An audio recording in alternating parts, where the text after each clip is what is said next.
We are on the cusp of the most anticipated presidential debate in American history. And I am totally serious. CNN Chicken Noodle News will have its highest ratings in years tomorrow night from 9 until 10:30, when their numbers will dive back deep into third place or fourth place afterwards. But tomorrow, a big day for them.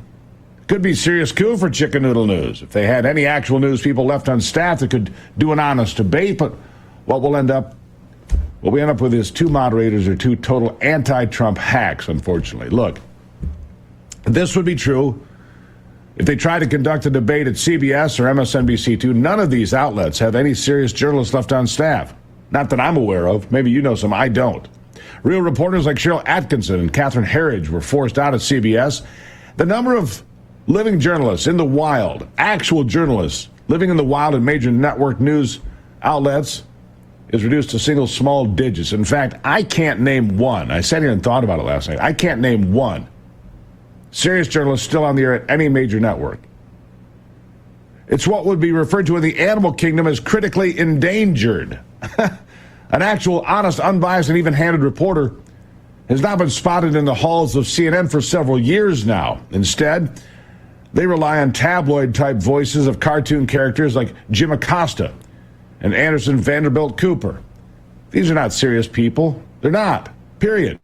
And that means my expectations for fairness and impartiality are strained when it comes to tomorrow's main event. However, despite the reckless abandon with which CNN breathlessly reports on anything it can to smear Donald Trump while covering for the dithering Joe Biden, I'm going to watch. You can too, but I'll do it for you so you don't have to.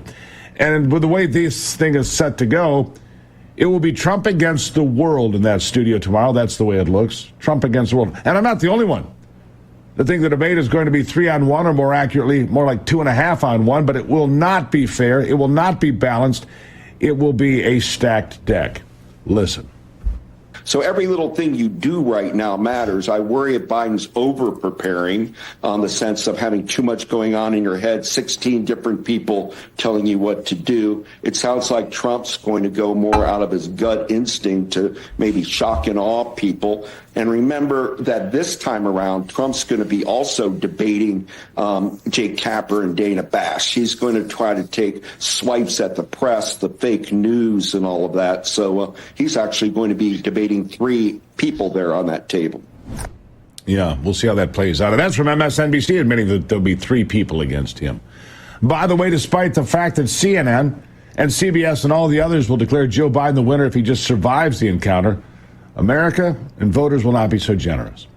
Americans as a whole are fed up with Biden's time in the White House.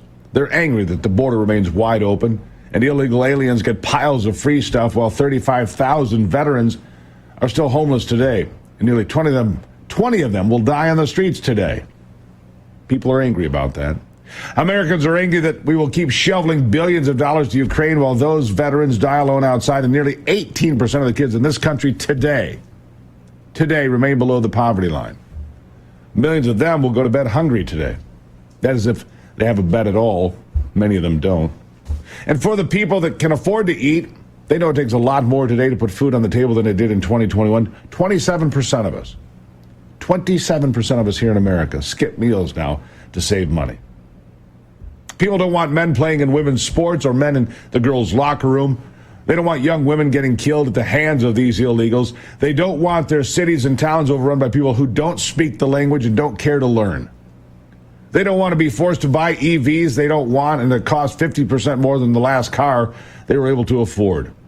They don't want the government to take away their freedom and replace it with some digital currency. Americans know it's time for a change, and everyone will be watching to see what happens. Among those that are angry will be many that don't like either candidate. It's true. Never Trump, never Biden, never either one of them.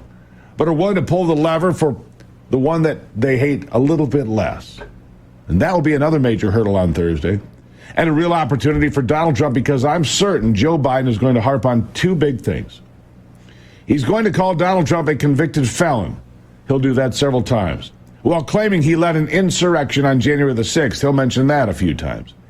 If Trump doesn't take the bait and focuses on the real issues people care about, the economy, the border, endless wars, having a shot at making it, and if he does so with a little humility and a touch of humor, He will seal the deal on Thursday. He will seal the deal on Thursday. How important is the debate?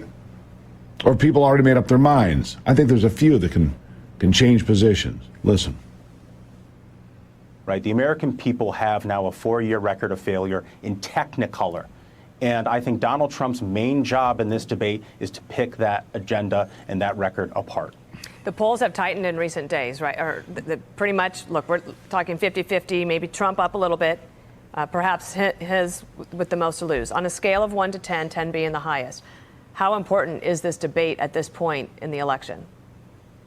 I think for Joe Biden, it's a 10. It's the most important. He has to silence all the critics and critics in his party who don't think he's up for the job. You know, they're calling him Ruth Bader Biden, right? So he wants this debate. He sought this debate. He wanted it early to silence the critics before the convention. Ruth Bader Biden. Ruth Bader Biden. Let that one swing around for a little bit. A 4-year record of failure in Technicolor. These are the comments of the people watching as we get prepared. And look, everybody's watching. This is not just a big marquee event in America. People all over the world are watching, just like they were when Joe Biden wandered off during the G7 meetings in Italy, or was let off the stage by Barack Obama, or when he falls over his tongue on a daily basis, or takes a spill on a stationary bike, or up the stairs of Air Force One, and on it goes. I mean, it's the same people. It's the same people who watch bull riding. They're not rooting for the cowboy. No, they want to see the bull toss the rider and maybe, just maybe, see the bull stomp the cowboy into the ground. You don't watch a boxing match to see a draw. You watch to see someone get knocked flat on their back, knocked out. That's why tens of millions will be tuned in here tomorrow. We'll get to all of that in just a moment, because it's not just here, my friends. It's a global phenomenon. This particular debate, this American debate, is all the rage all over the world. We're going to talk about that coming up, because it matters to people in Europe.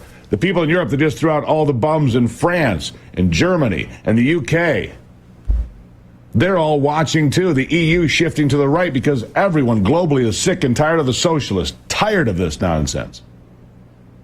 Tired of their warmongering and their open borders, their destruction of culture, ignoring the people in their own countries. People have had it, not just here in America, my friends. So I'll touch on that global phenomenon when we come back. But again, a little bit of humor. Stay on the issues that matter to people. And Donald Trump will come out on top, even if the deck is stacked with the moderators, which everybody knows. I'll be right back. This is the Steve Gruber Show.